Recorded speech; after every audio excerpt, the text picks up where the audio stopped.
Good morning and welcome to the Morning Scoop for Thursday, September 9th. This is your daily Buckeye fix. I'm Tom Orr. The Oregon game is in 2 days. The game against Michigan in 79 days. On Wednesday evening, we got a chance to talk to a few Ohio State players and coaches. Actually, no coaches. We were supposed to talk to Kevin Wilson, and Kevin Wilson didn't talk to us, but no offense. It's okay. None taken. Maybe some taken. That's all right. We got to talk to several Ohio State players in the lead up to the big showdown with Oregon on Saturday. I'm joined by Buckeye Scoop's beat reporter, Tony Gerdeman. Tony, we got to talk to Teron Vincent, Ronnie Hickman, Henderson, and Bryson Shaw and Luke Whippler. So Noah Ruggles, yes, and neither of us got to talk to Bryson Shaw or Noah Ruggles, so we're going to be focusing more on the other four guys, which is okay, because I think we heard a lot of interesting stuff from those guys. I'll let you go first. Henderson is kind of the man of the hour. He is, everyone, he had a ton of hype. You heard all camp, hey, this kid's incredible. And then in the first game, it showed up, and it sounds like we're probably going to see more of him.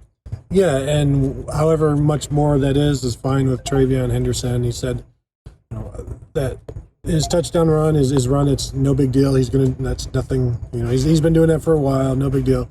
No rust on him. He didn't have to shake any rust off. He was, did all of that in the spring and fall camp.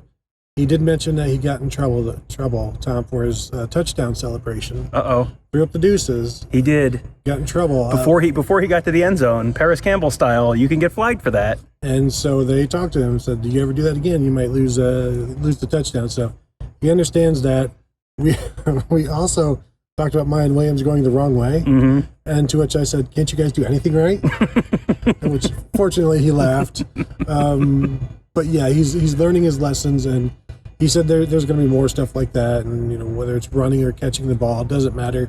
Just what wants to contribute is fine. Just standing ready, waiting, and you have to be ready. You just stand by Tony Alford and wait for him to tell you go in there.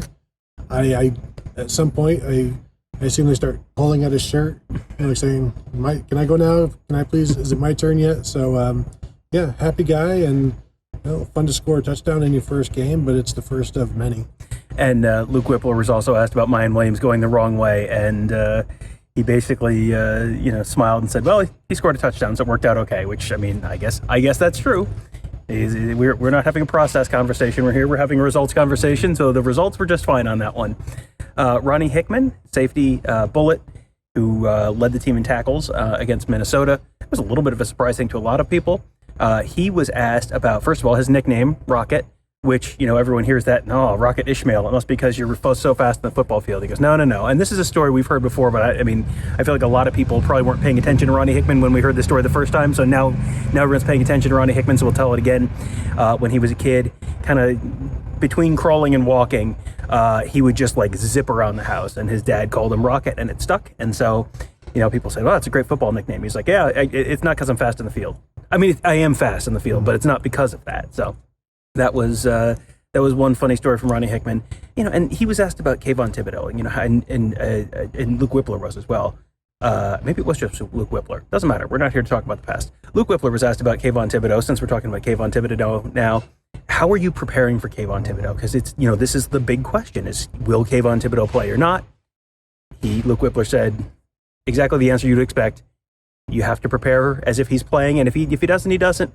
But you have to assume he's playing and you prepare that way. And that's been a very consistent mindset. I remember asking Ryan Day about, one of the Penn State running backs before the 2019 game. And he just kind of looked at me and went, oh, they're playing. And it's like, all right, well, cool. Guess that's the answer then. But yeah, that's kind of how you have to approach that. Prepare for the worst, hope for the best. Mm-hmm. And the hoping for the best would be that Kayvon Thibodeaux didn't play. But I'm sure they want Oregon at full strength.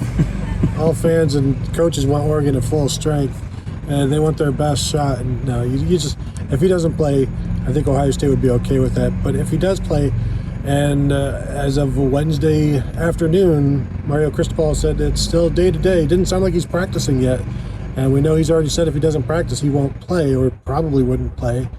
And they're going to be getting on a plane here today at some point and heading for Columbus. So I don't know if they're going to do a walkthrough somewhere at a Columbus high school, and maybe that will count for a practice for Thibodeaux. It'll be, or maybe they'll do a Thursday practice and then go probably. So yeah, you prepare like he's going to play. You expect him to play. I don't know who the scout team Hickman and Thibodeaux is, though, but I doubt he had ankle wraps on. Yeah, probably not. Maybe you. Maybe that makes it more likely that the scout team can more adequately imitate Kayvon Thibodeaux. I don't know if you have anyone in the Ohio State scout team that can do that normally. Luke Whippler was talking about what he getting sort of thrown into the fire with Harry Miller being out last week. And, you come in and it's on the road and it's raining and you have not had like weeks and weeks and weeks to know that you're going to be the starter. It was just kind of like, okay, good luck. We'll see you out there. Good luck out there. He said he heard from Josh Myers. He heard from Wyatt Davis. He talked to Harry Miller a bunch, all getting him ready for that. And, it was kind of like, well, how did you feel like you did? He's like, well, I graded out a champion, but it wasn't perfect. But Stud says it's never perfect. You never have a perfect game. So that's not a realistic expectation. But it sounded like he was reasonably happy with it. And he said, there's stuff he's got to improve, certainly. But, he was incredibly impressive. When you go back and watch it, it's like, yeah, there were some bad snaps. And, it wasn't perfect, and the blocking wasn't perfect. But it was like, for a first-time starter on the road, with a first-time starter quarterback, doing this on short notice, on the road at night, with a wet ball, that was that's about as good as that could have gone. Yeah, I did, like he mentioned, he was watching the weather during the day, saw that it was probably going to be raining. He was asked, when you found out you were going to start a couple days before the game, were you nervous or were you like, let's roll, let's go? And he was like, let's go. Like he was all about this. We talked about this in the past. He's been preparing for this back, from the winter until, today. Like he's been preparing as if he's a starter. He's continuing to prepare as if he's the starter. I, at this point, expect him to be the starter this week. And, to get the calls and the weather and just everything going against him, played well enough. And just really, he's the kind of guy that you need at center, because he talked about how I love to work out. I love to study film. I love football. I love this. I love that. And that's kind of the thing you have to love all of that when you're the center, because you have so many responsibilities, and you also have to be athletic, and he's all of those. And he may only be 6'3" in a land of giants with these offensive linemen, but he still, I think he's eventually going to stand out. Yeah, and he talked about, the guys around him. It's like, 6'6", 6'9". These are monsters around you. But he said, it's kind of comforting. You've got these guys who know what they're doing, but at the same time, all five guys were starting in spots that were different than where they had started last year. Luke Whippler didn't start at all. Paris Johnson didn't start last year. Darren Munford kicked inside from tackle. Nick Petit-Frere flipped from right tackle to left tackle. DeJuan Jones didn't start last year. Your whole offensive line, all in new spots from last year, and the results were good. It's like, that is not realistic to expect that. And that may be a testament, especially with the short notice, that you go back to the Michigan State game where they're replacing three starters. It's like, I know people like to bag on Greg Studwaro's recruiting a little bit, and they've had a bunch of misses in recruiting, and that's part of the story. But the guys who he's got, they're ready to go. Like they are. They talk about next man up. That is a very next man up culture in that offensive line room, and that's a place where you can't have a bad game. You have a bad game, you get your quarterback killed, you get your running back killed. That's real big that they're able to do that. Yeah, it's just unfortunate that Ryan Day can't get an offensive line coach who has no misses in recruiting like every other school has, where they get all of their offensive line recruiting at 100%. That's why they only sign maybe like 7 guys every 3 years, because they're all hits. So you don't need more than 7 or 8, and because they're just perfect. And instead, Ohio State is busy trying to sign 15 or 16 guys for some reason. and that's another piece of this. The depth is real good there. The second team line is probably perfectly capable of going out and winning the Big Ten. They may not be national championship caliber, but they could win the Big Ten with that second line, which is not something you could say of very many programs. What else did you hear? What else did you hear from? You talked to Trevion Henderson, and you talked to Teron Vincent. Teron Vincent. So what's new? What's new with Teron Vincent in the defensive line? Well, Teron Vincent was asked, "Hey, what's it like starting? Were you surprised you started over Haskell Garrett, and why didn't Haskell start?" And he's like, "It doesn't matter. They all play the same number of snaps, so it doesn't matter who starts." Which is true when you have that true rotation. Starting versus non-starting isn't really an issue. It's just playing, and so he's fine with that. Found out a couple days beforehand, but it was no big deal. Knowing that he was also going to be playing some nose tackle, some free tack, he did that fine. He said basically it's the same principle applies. You just go and get the ball and penetrate. I did ask him if he was happy that they're probably only going to face 5 offensive linemen this week, and you might be surprised to know that, yes, it will be nice for him and the rest of the defensive line that they will only be facing 5 offensive linemen. They do not expect more than that because Oregon likes to run tempo, and they don't necessarily do all these crazy sub packages. Somebody asked him what was it like with all of those linemen. He's like, everybody just gets double teamed. Like, it's double teams for days, and you leave the game and you're sore, and you feel like you've been through a battle. And so I'm sure he'll come out of this game sore as well. But there's going to be more one-on-ones, and I think maybe you'll see some more penetration from the interior of the defensive line. We keep wondering when the defensive end's going to do something. I think you might see a collective effort this week.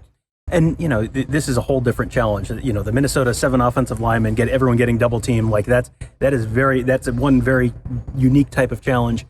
This, trying to go tempo as a defensive lineman, that's tough. I mean, if they're running plays, the play's done, the ball's set, and they're snapping the ball 9 seconds later, that's a challenge, because we've heard coaches talk about, you got these guys, these defensive tackles, they can only do that for so many plays, and then you got to find a way to get them off the field.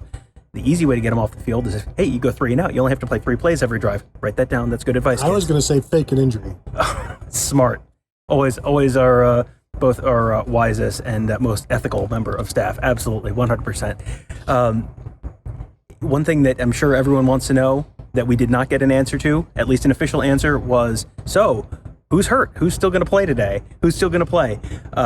We saw certain guys coming off the field. Josh Proctor was in pads walking through the facility. So, that's an open question. Is Josh Proctor going to play? It was not Josh Proctor had his arm in a sling or anything. So that's good news for Ohio State. We'll see. You ask Luke Whippler, are you going to play? It's like, well, we'll have to see what the coaches say later in the week. Ronnie Hickman was asked about, is he going to play? Is Craig Young going to play more? Oh, that's up to the coaches. Everyone was very on message. No one wants to spill the beans on any of that stuff. So it's not surprising. That's very much how things are under Ryan Day. They don't want to put anything out. Isn't it annoying? Don't you wish they'd be like, I need to play. I should be playing more. I was a 5-star. Why am I not playing more? Yeah, I wish the culture was a little worse. Right, yeah, a little more inconsistent, maybe unreliable. I'm tired of the us and the we. I need some I and some me. There's no I in team, but there is an I in website, and it would really help the websites if you told us. Yeah. You know where else there's an I? A lot of places, but where specifically? Buckeye guy. I think you're making a strong case against. Good point. Good job. Good point. You've sold me. I've convinced myself that I am wrong. Yes. So I guess outside of all of that stuff, I don't know. Was there anything else that was like a big takeaway for you? I feel like those were kind of my big takeaways from interviews on Wednesday. Yeah, and I think there's going to be just defensively the relief of not dealing with all of the different stuff that Minnesota is doing, and just being able to be themselves on defense now and get to see what that looks like. I'm looking forward to that. I want to see what Ronnie Hickman looks like. 11 tackles against a team that you wouldn't really expect him to play as much against. And now I don't expect those numbers to continue because I think things are going to be spread out a little bit more. So he's not going to be near the ball as much. But, I want to see some playmakers, and I think they want to see it as well.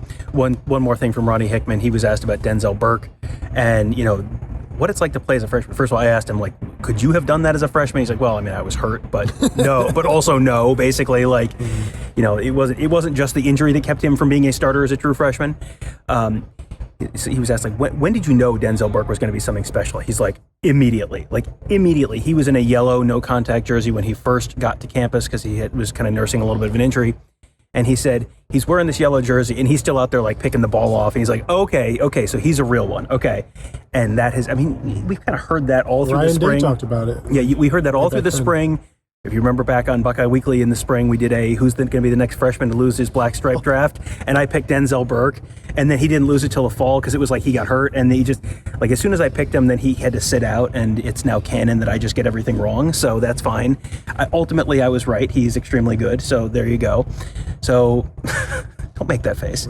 But it was, he's someone, that is someone who you can't expect someone to do that. That is not something that, no matter how many 5 stars they bring in here, that's not something you ever see, is a true freshman corner stepping on the field and just boom, game one starting and being okay. That is really remarkable. And I feel like we've talked about that a lot this week, but also I don't know that we've talked about it enough to really try and make people understand like how remarkable that is. No, and talked about it in previous Buckeye Weekly. Kerry Combs didn't ever expect to start a freshman cornerback at Ohio State, and he did it this year, and Denzel Burke is going to stay in the rotation. I'm interested to see what that rotation looks like when Seven Banks comes back, when Cameron Brown comes back.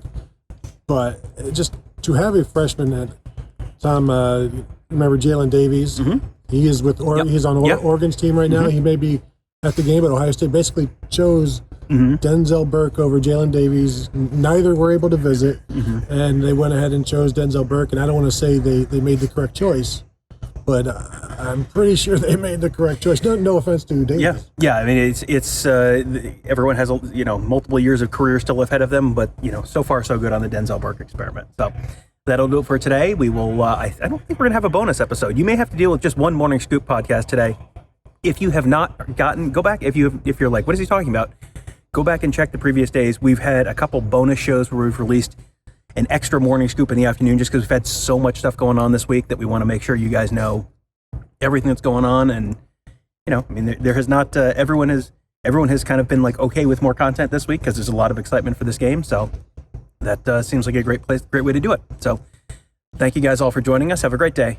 We'll talk to you tomorrow.